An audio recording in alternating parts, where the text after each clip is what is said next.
Apa itu appositive? Oke, jadi sebelum kita masuk ke pembahasan soal, mari kita bahas terlebih dahulu apa yang dimaksud dengan appositive. Jadi, appositive adalah frasa atau klausa yang memberikan informasi tambahan atau keterangan tambahan tentang kata benda, noun, atau kata ganti pronoun yang mendahulunya. Nah, appositive biasanya dipisahkan dari kalimat utama dengan koma atau tanda baca lainnya. Nah, untuk contohnya di sini ada my sister, a talented singer, just won a competition. Nah, untuk pada kalimat ini, yang merupakan appositive adalah a talented singer, yang memberikan keterangan tambahan atau informasi tambahan mengenai my sister. Seperti itu teman-teman. Jadi, keberadaan appositive itu membuat kalimat menjadi lebih informatif dan juga lebih padat sehingga sering muncul di soal TOEFL. Oke teman-teman, mari kita bahas soal nomor 1. Yang pertama, di sini terdapat Albert Einstein, bla bla bla, developed the theory of relativity. Pertama kita menemukan Albert Einstein di sini, ini sebagai subjeknya ya. Kemudian kosong itu yang harus kita cari nanti sebagai appositifnya. Kemudian di sini terdapat developed itu sebagai verb atau kata kerja. Dan kemudian the theory of relativity itu sebagai objek dari kalimatnya. Kemudian sebelum kita jawab, sedikit informasi ya buat teman-teman bahwa appositive itu bisa diisi menggunakan adjective clause, kemudian noun phrase, verb ing dan juga verb 3 gitu teman-teman. Dan jangan sekali-sekali teman-teman mengisi appositive itu menggunakan pola subject verb dan juga verb asli karena itu pasti salah. Gitu ya teman-teman, diingat-ingat ya. Oke, mari kita lihat pilihan jawabannya.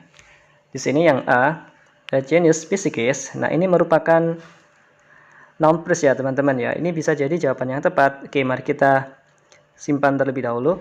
Kemudian untuk yang B, is a genius psychist. Nah, pada jawaban B ini terdapat verb asli ya, teman-teman, yaitu berupa is. Nah, jadi ini jawabannya kurang tepat, kita eliminasi.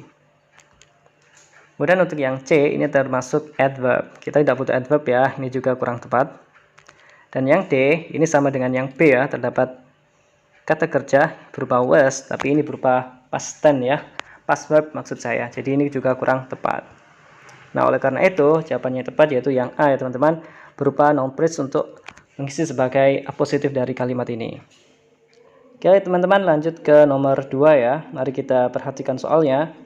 My uncle bla bla bla lives in Jakarta. Pertama, my uncle di sini sebagai subjeknya ya, dan lives di sini sebagai verb atau kata kerja, dan in sebagai preposition. Nah, Jakarta ini sebagai keterangan tempat ya atau adverb. Tuh. Kemudian di sini mari kita cari jawaban yang tepat ya. Ingat ya, jangan memilih jawaban yang mengandung subject verb dan juga kata kerja asli. Mari kita lihat ya, mana yang mengandung subject verb. Di sini terdapat yang B ya. Di sini ada subjeknya he, kemudian verbnya is. Nah, ini jadi otomatis salah. Kita eliminasi. Kemudian yang mengandung kata kerja asli, yang C dan juga D itu juga ya. Ini kata kerja aslinya is, yang D was. Nah, jadi sudah jelas ya. Nah, jadi jawaban yang tepat yaitu yang A. Mengapa yang A? A di sini itu termasuk noun phrase ya. Dan noun phrase itu bisa mengisi atau bisa dijadikan sebagai appositive. Nah, di sini a retired police officer. Nah, di sini retired ini sebagai adjektifnya ya, adjektif kemudian yang membentuk sebagai noun phrase dan bisa dijadikan sebagai positif. Itu teman-teman. Oke, sekarang kita lanjut ke nomor 3. The Louvre bla bla bla is one of the most famous museums in the world. Ya teman-teman, kita disajikan yang pertama, kita bisa menemukan the Louvre itu sebagai subjek. Kemudian is di sini sebagai kata kerjanya ya. Kemudian one of the most famous museum in the world itu sebagai pelengkapnya ya. Kemudian mari kita pilih jawaban yang tepat sesuai dengan yang saya katakan tadi ya. Jangan milih subject verb dan juga verb asli. Yang ada subject verb dan verb asli kita eliminasi terlebih dahulu, yaitu pada C ya, ini terdapat it dan is itu subject verb, kita eliminasi. Kemudian yang D itu terdapat verb asli berupa is, kurang tepat.